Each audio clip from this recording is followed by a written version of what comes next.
go, ma'am. Thank you. Now, it's my privilege to invite a leader who embodies these qualities, our respected correspondent, sir, to deliver the presidential address. Welcome, sir.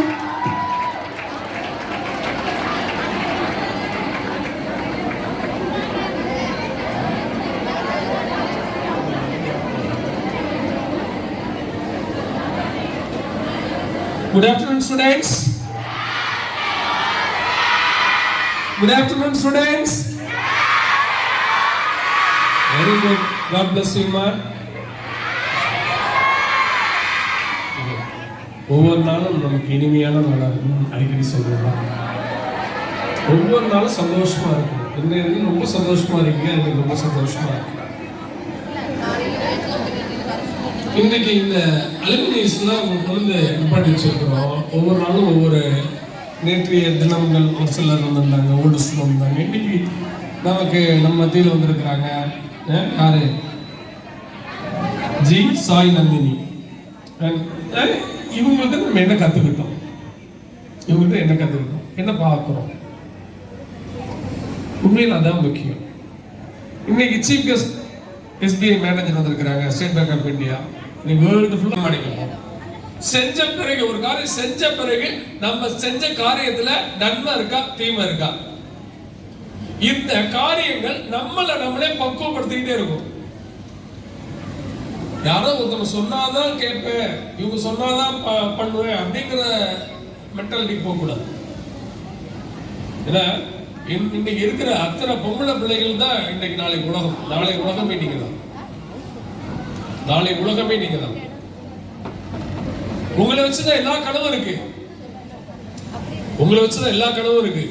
இந்திய தேசம் சுபிக்ஷமா இருக்கணும், நல்லா இருக்கணும் அப்படின்னு நினைக்கிறோம் அப்படின்னா பெண்கள் நீங்க நினைச்சாதான், பெண்கள் நீங்க நினைச்சாதான் எல்லா விதத்திலும் சந்தோஷமா இருக்கணும். ஆனா பெண்களுக்கு இன்னைக்கு எந்த அளவுக்கு சுதந்திரம் கொடுத்திருக்கிறோமோ அந்த அளவுக்கு சுதந்திரத்தை யூஸ் பண்ணிக்கிட்டு இருக்கிறாங்க, மிஸ் யூஸ் பண்றவங்களும் இருக்கிறாங்க. ரெண்டு வித கேரக்டர் இருக்கு. அந்த நமக்கு நம்ம பேரண்ட்ஸ் எந்த அளவுக்கு நம்ம ரைட்ஸ் கொடுத்துருக்கிறாங்களோ அந்த ரைட்ஸை பயன்படுத்திக்கிறவங்களும் இருக்கிறாங்க, அந்த ரைட்ஸை தப்பா பயன்படுத்துறவங்களும் இருக்கிறாங்க. அப்ப ஒண்ணு சிந்திச்சு பாருங்களேன். தப்பா செய்யும் போது ஒரு பொம்பளை பிள்ளை வளர்ந்து போறோம், வளர போறோம், பக்குவப்பட போறோம். நாளைக்கு நீ சாய் நந்தினி மாதிரி ஒரு பெரிய ஒரு உத்தியோகத்தில் இருக்க போறீங்க. உத்தியோகத்தில் இருக்கும் போது அப்படியே நம்ம கடந்து வந்த பாதையில் நினைச்ச போது நன்மையான பாதைகள் தான் அந்த பெத்தவங்க இங்க உட்கார்ந்து இருக்கிறாங்க. எவ்வளவு சந்தோஷப்படுறாங்க. அட் தி சேம் டைம் அடுத்து இன்னொருத்தங்க இருக்கிறாங்க, எதுவுமே சிந்திக்கல, எதுவுமே கண்டுக்கல, தன்னிச்சையா செயல்படுறாங்க. ஒரு வாழ்க்கையில ஒரு கஷ்டம் வந்துருது, கண்ணீர் வருது, பாடுகள் வருது, உபத்திரங்கள் வருது. யார் கஷ்டப்படுவா? உன்னோட சேர்ந்த உன் ஃப்ரெண்ட்ஸ் கஷ்டப்பட மாட்டாங்க. உன்னோட சேர்ந்த உன் ஃப்ரெண்ட்ஸ் கஷ்டப்பட மாட்டாங்க. தாயின் சிறந்தது ஒரு கோயிலும் இல்லை, தந்தை சொல் மிக்க மந்திரம் இல்லை. அந்த தாயும் தந்தையும் தான் கடைசி வரும் கண்ணீர் விடுறவங்க. அந்த தாயும் தந்தையும் தான் கடைசி வரும் கண்ணீர் விடுறவங்க. நல்ல பொம்பளை பிள்ளைகள் எந்த ஒரு காரியம் செய்தாலும் இந்த காரியம் செய்யறது நன்மையா தீமையா? ஒருவேளை நீ இந்த படிக்கலாம், உனக்கு நிறைய டிஸ்ட்ராக்ஷன் இருக்கலாம். இந்த டிஸ்ட்ராக்ஷனால என்ன சந்தோஷத்தை எடுத்துக்கிட்டேன். அப்ப அந்த டிஸ்ட்ராக்ஷன் இல்லாம நான் படிக்கிறதுக்கு அதுக்கு ஒரு வழி இருக்குமா இருக்காதா? யார்கிட்ட ஷேர் பண்ணணும்ல, யார்கிட்ட ஷேர் பண்ண நல்லது நம்ம தான் எல்லாத்தையும் ஷேர் பண்ணலாமே. ஒரு சில தவறுகள் செய்வது யார்கிட்ட ஷேர் பண்ண முடியாது. நல்ல நண்பர்கள்ட்ட ஷேர் பண்ணுங்க. தவறுகள் நீங்க பண்ணா கூட நல்ல நண்பர்கள்ட்ட ஷேர் பண்ணா அவங்க நல்ல ஒரு வழி கொடுப்பாங்க உனக்கு. வேண்டாம், அந்த பாதை கடந்து வந்த பாதைகளை நினைச்சு பாரு, கண்ணீரோடு நினைச்சு பாரு. உன்னுடைய தாய், உன்னுடைய தந்தை, நீ உன்னுடைய தவ இருந்து உன்னை பெற்றிருப்பாங்க. அன்னைக்கு இருந்த மாதிரி இன்னைக்கு இல்ல. அன்னைக்கு ஒரு வீட்டுல 5 பிள்ளைங்க இருந்தாங்க, 4 பிள்ளைங்க இருந்தாங்க. இன்னைக்கு வீட்டுல ஒரு பிள்ளை வைக்கிறதுக்குள்ள அவ்வளவு கஷ்டப்படுறாங்க. ஒரு பேபி வளர்றதுக்குள்ள அவ்வளவு கஷ்டப்படுறாங்க. இல்ல 2 பேபி இருக்கு ஒரு வீட்டுல. புரிஞ்சுக்கீங்க? அப்ப நம்ம வளரக்கூடிய ஒரு லைஃபை கொஞ்சம் கொஞ்சமா நினைச்சு பார்க்கணும். அம்மா அப்பா எவ்வளவு கஷ்டப்பட்டு இருப்பாங்க நம்ம வளர்க்கறதுக்கு, அவங்க எவ்வளவு பாடுபட்டு இருப்பாங்க, ஒரு நல்ல ஸ்கூல்ல செலக்ட் பண்றதுக்கு எவ்வளவு கஷ்டப்பட்டு இருப்பாங்க. இந்த இன்ஸ்டிடியூஷன்ல உனக்கு இப்ப இத்தனை பரிசு வாங்கினாங்கல்ல, இத்தனை பரிசு வாங்கும்போது அத்தனை பேரும் கிளாப் பண்ணோமா, ஸ்டூடெண்ட்ஸ் கிளாப் பண்ணோமா? இதுக்கு பேக்ரவுண்ட் ஒர்க் பாருங்களேன். எனக்கு பேக்ரவுண்ட் ஒர்க்கே பார்க்க மாட்டோம். சினிமா நடிக்கிறவங்களை கை தட்டுவோம். அந்த டைரக்டர் அந்த அந்த அந்த ஸ்டோரியை கொண்டு வரதுக்கு இந்த டைரக்டர் எவ்வளவு கஷ்டப்பட்டிருப்பாரு, அந்த ஸ்டோரியை கொண்டு வந்து டைரக்டர் எவ்வளவு கஷ்டப்பட்டிருப்பாரு. அது மாதிரி உங்களுடைய ஒவ்வொரு ஸ்டோரிக்கு பேக்ல எத்தனை டீச்சர்ஸ் இருக்கிறாங்க, எத்தனை பிரின்சிபல்ஸ் இருக்கிறாங்க, எத்தனை கோஆர்டினேட்டர்ஸ் இருக்கிறாங்க, உங்களோட பேரண்ட்ஸ் இருக்கிறாங்க. இதுதான் பேக்ரவுண்ட் ஒர்க். என்னைக்குமே நான் தன்னிச்சே என்ன மட்டும் நான் சிந்திச்சிட்டு இருந்தேன், நான் ஃபெயிலியர். என்ன சுத்தி நான் சேர்மனா இருக்கிறேன், எனக்கு பின்னாடி நான் சிந்திச்சு பார்க்கணும், எனக்கு பின்னாடி நான் சிந்திச்சு பார்க்கணும். இந்த இன்ஸ்டிடியூஷன் டெவலப் பண்றதுக்கு ஸ்கூல் மேம் எனக்காக நம்ம ஸ்கூலுக்காக எவ்வளவு பாடுபட்டிருப்பாங்க, நம்மளுடைய அடுத்தது நம்மளுடைய பிரின்சிபல் சார் எவ்வளவு பாடுபட்டிருப்பாங்க, சரோஜா மேம் எவ்வளவு பாடுபட்டிருப்பாங்க, உங்களோட ஒவ்வொரு ஸ்டாஃப் மெம்பர்ஸ், அருமையான ஸ்டாஃப் மெம்பர்ஸ். ஒரு நாளைக்கு நீ ஒரு பரீட்சை எழுதுற, ஆனா வருஷம் ஃபுல்லா எழுதுற பரீட்சை திருத்தி திருத்தி திருத்தி திருத்தி கொடுத்துட்டே இருக்காங்களே, அந்த ஸ்டாஃப் நினைச்சு பார்த்திருக்குமா? ஸ்டாஃப் நினைச்சு பார்த்திருக்குமா? அவங்க குடும்பத்தை விட்டு பிள்ளைகளை விட்டு எல்லாத்தையும் விட்டு தியாகம் பண்ற ஒரு மெழுகுவர்த்தி வர எரிஞ்சிட்டு இருக்க ஒவ்வொரு ஸ்டாஃப் மெம்பர்ஸ் உங்களுக்காக ஒளி விளக்கா இருக்கிறாங்க. நீங்க சந்தோஷமா இருக்கணுங்கிறதுக்காக, நீங்க நல்ல நிலைமையில இருக்கணுங்கிறதுக்காக, நீ நல்ல அடுத்த கல்வி உனக்கு நல்ல கல்வியா இருக்கணுங்கிறதுக்காக, உன்னுடைய எதிர்காலம் நல்லா இருக்கணுங்கிறதுக்காக தன்னையே ஒரு மெழுகுவர்த்தி போல உருகிட்டு இருக்கிறதா ஸ்டாஃப் மெம்பர்ஸ். அலட்சியமா இருக்கிற ஒரு சிலர் எதுக்கு அப்பாவுடைய கஷ்டத்தை நினைக்கிறது கிடையாது. என்னோட தாய் எவ்வளவு கஷ்டப்பட்டு படிக்க வச்சாங்க, எவ்வளவு கடன் வாங்கினாங்க, நான் 12th படிக்கிற வரைக்கும் எனக்கு எவ்வளவு செலவு பண்ணிருக்கேன், யாருக்காவது ஒருத்தர் நாள் கால்குலேட் பண்ணி சொல்ல முடியுமா? எனக்கு எல்கேஜில இருந்து +2 வரையிலும் என்னுடைய படிப்புக்காக என்னுடைய அப்பா அம்மா எவ்வளவு செலவு பண்ணிருக்காங்க சொல்ல முடியுமா யாரால இருந்து? இல்ல உங்க வீட்டுல ஒரு மாச செலவு எவ்வளவு உங்களால சொல்ல முடியுமா? ஒரு மெடிக்கல் ட்ரீட்மெண்ட் செலவு எவ்வளவு சொல்ல முடியுமா? இதெல்லாம் நம்ம உணர்ந்துட்டோம்னா நம்ம மனுஷன் ஆயிடும். இதெல்லாம் உணர்ந்துட்டோம்னா நம்ம நல்லா படிக்க ஆரம்பிச்சிருவோம். ஒவ்வொரு நாட்களும் நம்மளுடைய குடும்பம் எப்படிப்பட்ட குடும்பத்துல நம்மளை படிக்க வச்சிருக்கிறாங்க.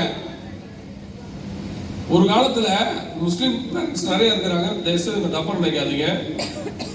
5th படிக்கிறதுக்குள்ள உங்க வீட்டுல 5th வரலாம் தான் உங்களால படிக்க வச்சிருப்பாங்க. அதுக்கு மேல படிக்க வைக்க மாட்டாங்க. அப்புறம் 8th வரலும் படிக்க வச்சாங்க, அப்புறம் 10th வரலும் படிக்க வச்சாங்க, அப்புறம் 12th வரலும் படிச்சாங்க. விவேகானந்தா ஸ்கூல்ல நம்பி படிக்க வச்சாங்க.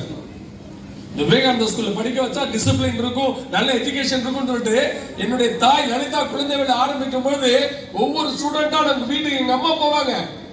ஈச் அண்ட் எவரி வில்லேஜ் எங்க அம்மாவுக்கு தெரியும், எனக்கு தெரியும்.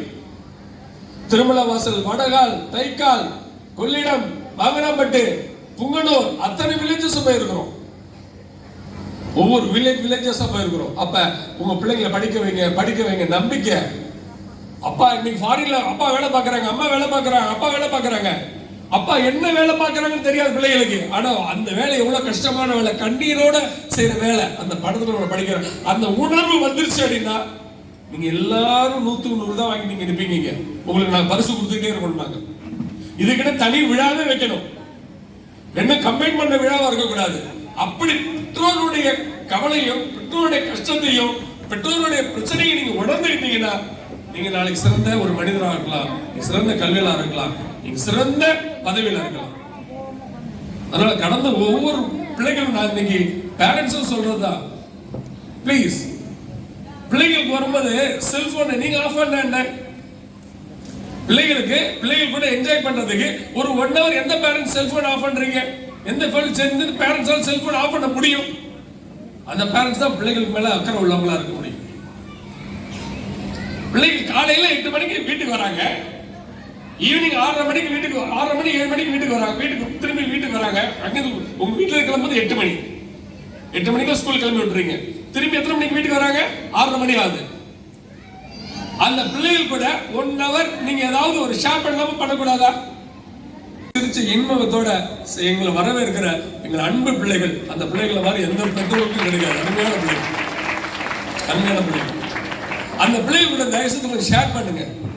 நான் கொடுக்குற அன்பு, நான் எதுக்காக நான் அவ்வளவு அன்பு கொடுக்குறேன்னா, பெற்றோர்களால கொடுக்க முடியாத அன்பை ஒரு தகப்பன அந்த இடத்துல என் பிள்ளைகளுக்கு அன்பு கொடுத்தா அந்த பிள்ளைகள் தப்பா வழியில போகாது, தப்பான காரியங்கள் வராது, தப்பான சிந்தனைகள் வராதுங்கிற ஒரே காரணத்துக்காக பெண் பிள்ளைகள் அதிகமான அன்பு செலுத்திட்டு இருக்கிறோம் நாங்க. அதனால பிள்ளைகள் நீங்களும் அந்த அன்பை செலுத்திட்டீங்க அப்படின்னா ப்ராப்ளம் சால்வ்.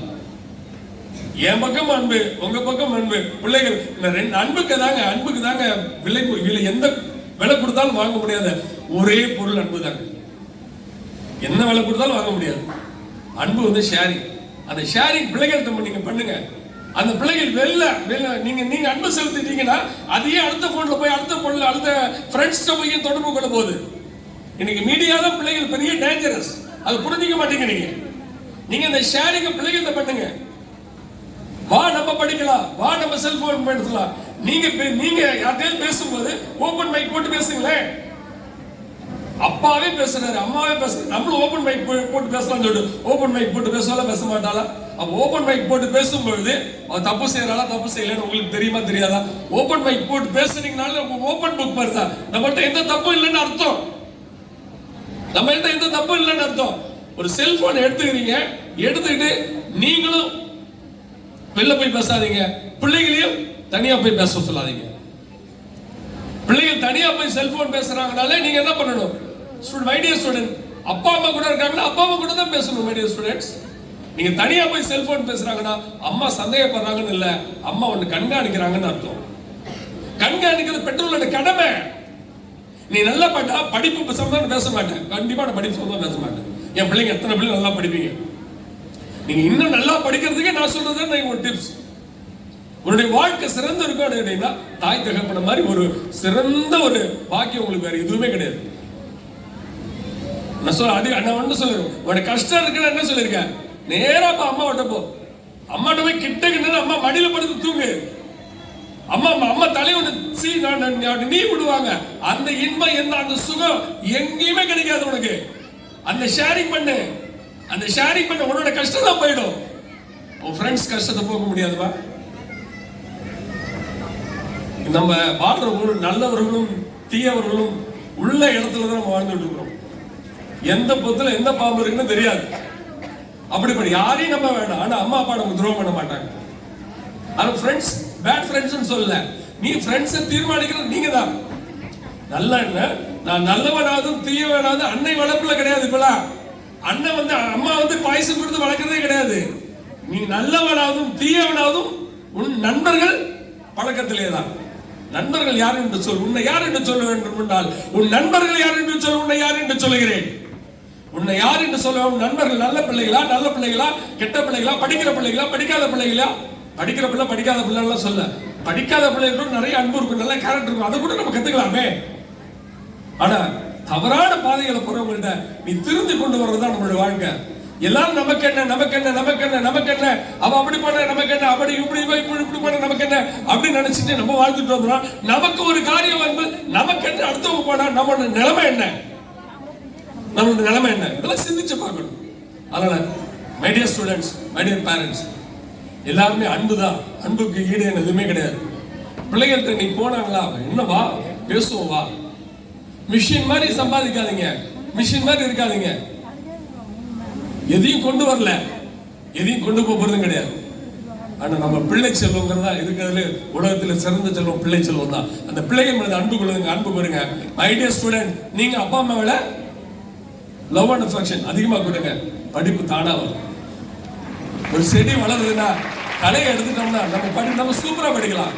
படிங்கன்னு நம்ம யாருக்கும் சொல்ல வேண்டாம். ஒரு நாள் முடிஞ்சவங்க படி, வெற்றி நிச்சயம். எந்த பிள்ளையும் ஃபெயில் ஆக மாட்டீங்க, எல்லா பிள்ளையும் பாஸ் பண்ணுவீங்க.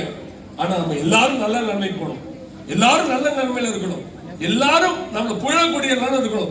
இந்த அம்மா கஷ்டப்பட்டாங்க, இந்த அப்பா கஷ்டப்பட்டாங்க, இந்த பிள்ளைங்க நல்லா படிச்சு நல்ல நிலைமையில இருக்கு, இந்த பிள்ளைகளை மாதிரி வாழணும். ஒரு சாட்சியுள்ள வாழ்க்கை வாழணும்.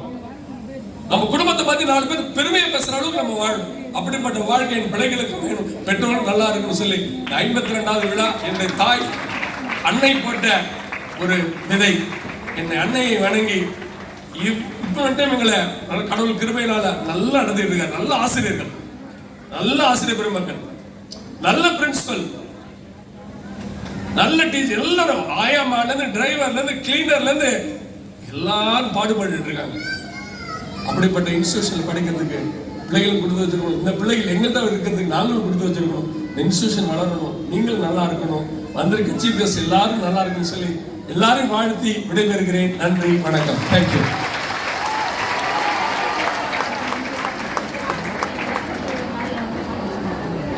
Thank you for your admirable speech, sir. Now, it's the time to deliver the vote of speech.